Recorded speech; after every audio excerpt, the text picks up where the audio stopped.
राम राम भाई सभी ने। और जैसे मान ले राम और हनुमान के बड़े किस्से हैं, है ना।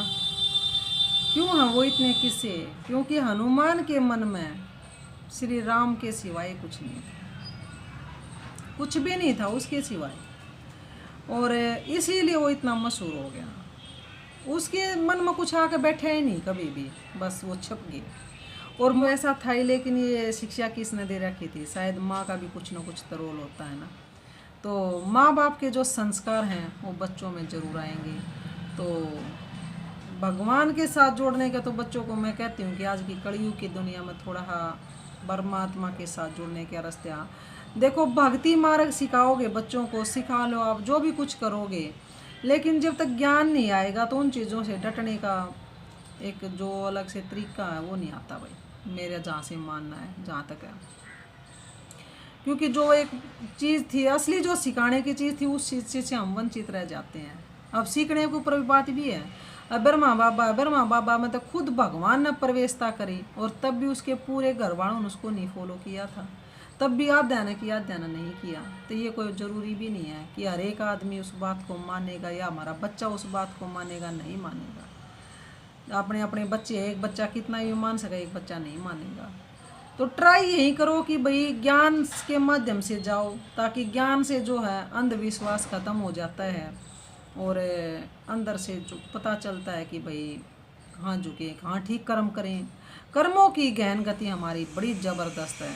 और तो कर्म ही एक ऐसी चीज़ लग्या, जब सारा ज्ञान निचोड़ कर देखा, चारों तरफ से सुना और कुछ भी कराया, तो कर्म ही एक ऐसा ज़बरदस्त चीज़ मिली कि भैया अगर वो खराब हो गया ना, तो कोई दुनिया की ताकत नहीं है कि हमारे को मतलब बचा देगा। कोई देवी देवता ऐसा नहीं लग रहा मेरे को कि जब भगवान ने यहाँ का हाथ हिला दिया कि कर्म जैसा करोगे वैसा तुम पाओगे, तो मेरे को नहीं लगता कि भाई फर्क पड़ सकेगा। तो बस सिर्फ भगवान ने कहा मेरे से डरने की ज़रूरत नहीं है, डरना है तो अपने कर्मों से डरो। भाई उसी टाइम पर डर लगना चाहिए कि भाई मेरे अंदर ये आ रहा है, पता नहीं मेरा कितना बुरा हो जाएगा, मैं नहीं करना चाहता। अब ये भी होता है कि भाई एकदम से हम एक चीज़ को छोड़ भी नहीं सकते, क्योंकि पिछले संस्कार हमारे बहुत होते हैं। लेकिन एक बोर्ड तो हम लगा ही सकते हैं ना। जैसे आजकल हर दुकान के ऊपर आप जाकर देखो कि यहाँ पे कोई बार्गेनिंग नहीं होगी, बोर्ड लगा हुआ है ना। लेकिन आदमी जाते हैं, सबको पता है। एक रेडी वाले का भी आज ये पता है कि 10 या 15 रुपये बोल देगा तो 10-15 रुपये ही लेगा। और फिर भी हमारी किसी आदत है, 10 बोल लगा तो कहेंगे 8 ले ले, 15 बोल लगा तो कहेंगे 10 ले ले, है ना। और जबकि ये पता है ये 1 रुपया नहीं छोड़ेगा। लेकिन हमारे संस्कार हैं, एक वो हमारे को बोलने की आदत है, लेकिन फिर हम उसका मंथन थोड़ी ना करते हैं। मार्केट का काम मार्केट तक ही छोड़ कर आ जाते हैं। तो इसी तरह से किसी भी चीज़ का मंथन मत ना करो, बार बार उसी व्यर्थ को बार बार। होते हैं सबके घर में वही कहानी चलती है, लेकिन उस व्यर्थ को छोड़ने का जितना हो सके कोशिश करो, क्योंकि लिप्त में कुछ है ही नहीं वहाँ पे। बार बार करोगे तो कड़ा संस्कार बन जाता है। अब बार बार उसी चीज़ का नो, उसका बार्गेनिंग का बोर्ड है, जावांगे हम उस दुकान पर 10 बजे जावांगे, वो दुकान वाला क्या कहेगा, अपना बोर्ड नहीं दिखाई देता, फिर भी आप कहते हो कि पैसे कम कर दो, पैसे कम कर दो, तो थोड़ी शर्म सी आओगी। दूसरी बार जाओगे शायद फिर भी बोल देंगे, क्योंकि कड़े संस्कार हैं। 3-4 बोलने के बाद जब वो टोक देगा हमने इसी तरीके से, तो फिर हम खुद हमारा मुंह बंद हो जाएगा। फिर कहेंगे ना भाई अब नहीं, ये तोड़ा ना बात ना के खा देना, ठीक है। तो इसी तरह से जो हमारे संस्कार हैं ना, जो पुराने संस्कार हैं और जो हमने बड़े बोझिल लगने लगे, उनको छोड़ दो, ठीक है। वो हैवी होंगे, थोड़े बहुत तो हैवी होंगे, थोड़े बहुत नहीं बहुत भी होते हैं, लेकिन अगर हमारे में छोड़ने की ताकत होगी ना तो वो ज़्यादा हैवी नहीं हो सकते, ठीक है। डरो मत उस चीज़ के लिए, डरते क्यों? क्या है आज तक क्या हो गया ऐसे जो हमने ना छोड़े, जब कुछ मतलब ज़्यादा बढ़िया हो गया। तो अगर छोड़ने की ताकत अंदर लिया होगे तो सुखी हो जाओगे। क्या पता अगर ये भी इसी से सुखी हो जाए और हम भी सुखी हो जाएं, तो थोड़े से टाइम के लिए वो करके देखना। तो जो है माँ बाप के संस्कार जो होते हैं बच्चों के अंदर झलकेंगे। और जैसे हनुमान का ये एक भजन है जो श्री राम के साथ उसकी माता जुड़ने के लिए उसको अपने दूध तक की वो देती है कि मैंने तुझे कैसा दूध पिलाया था। तो आप इस भजन को सुनिए और सीखना इसमें क्या क्या है। हनुमत से बोली यूं माता, हनुमत से बोली यूं माता, क्यों मुख मुझे दिखाया है, तू वो मेरा लाल नहीं जिसे मैंने दूध पिलाया है। मैंने ऐसा दूध पिलाया तुझको क्या बतलाऊं मैं, पर्वत के टुकड़े हो जाए धार अगर जो मारूं मैं। कितनी ताकत है माँ के दूध में, है ना। और हमेशा आदमी कहते हैं कि माँ का दूध ले जा दिया, माँ के दूध की लाज राख ली, माँ का दूध ये कर दिया, माँ का दूध वो कर दिया। लेकिन कलयुग के अंदर तो माता ही ऐसी गिर जाती हैं, फिर वो कौन से दूध की लाज बचाएं बेचारे, ये बताओ आप। ये भी सोचने वाली बात है ना।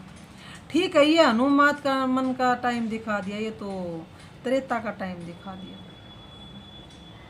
ये तो त्रेता का टाइम दिखा दिया। और बातें ये हो रही हैं कलयुग के टाइम पर। तो अब तो माताओं के दूध में इतना स्ट्रोंगपना खुद ही नहीं है, उनके अंदर इतनी, हमारे अंदर इतनी पवित्रता नहीं रही, तो हम बच्चों को क्या पिलाएंगे और क्या शिक्षा देंगे। तो पहले तो वो सीखने के लिए हमने इन ज्ञान की ज़रूरत पड़ रही है कि कौन सा दूध पिलावा, कौन सा अमृत पिलावा इस कलयुग की दुनिया में हम अपने बच्चों को। तो वो पता ही नहीं था, तो हम क्या पिलाते उनको। तो जैसे ज्ञान से जुड़ते हैं तो थोड़ी बहुत बातों का पता चलता है, तो बच्चों में संकल्प डालते हैं। क्योंकि ये हनुमत वाली बात जो है, राम वाली बात है, ये तो त्रेता युग की है। और अब कौन सा युग चल रहा है, कलयुग का बिल्कुल लास्ट युग चल रहा है।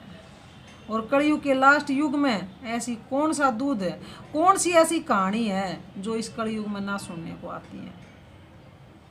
माताएं क्या करती हैं बच्चों के साथ, बच्चे माताओं के साथ क्या करते हैं, भाई भाई के साथ क्या करते हैं, माँ बाप का रिश्ता क्या है। ऐसी कोई एक बात तो बताओ जो इस कलयुग में हम ये कहें कि भाई या तो आज अलग ही बात होगी। होने के बाद सब लकीर पीटते रहते हैं, भाई ये हो गया वो हो गया, न्यूज वाले पहुँच जाते हैं, सब होने के बाद सब चल रहा है।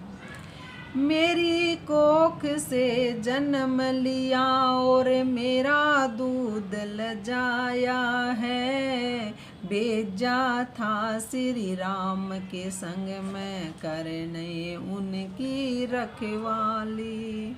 लक्ष्मण भी घस खा के पड़ा था, रावण ने सीता हर ली, माँ का शीस कभी न उठेगा कैसा दाग लगाया है। छोटी सी एक लंका जला कर अपने मन में गरवाया, रावण को जिंदा छोड़ा और सीता संग नहीं लाया। हनुमान की माता कैसे अपने बेटे को फटकार लगा रही है कि तू लंका में गया ही क्या करने था, अगर तू सीता माँ को वहीं पर छोड़ के आ गया तो। छोटी सी एक लंका जला कर अपने मन में गरवाया, रावण को जिंदा छोड़ा और सीता संग नहीं लाया। कभी न मुझको मुख दिखलाना माँ ने हुक्म सुनाया था, हाथ जोड़ कर हनुमत बोले इसमें दोष नहीं मेरा। श्री राम का हुक्म नहीं था माँ विश्वास करो मेरा, मैंने वो ही काम किया है श्री राम ने जो बतलाया।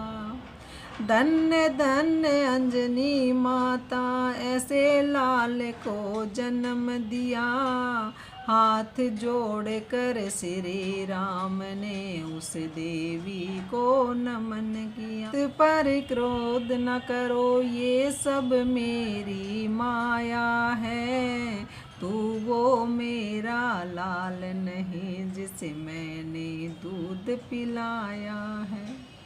अब ये जो पिछली लाइन है बिल्कुल लास्ट वाली लाइन, अब से पहले जब हम ज्ञान में नहीं गए थे तो इस लाइन भी गा के ख़त्म होया भजन।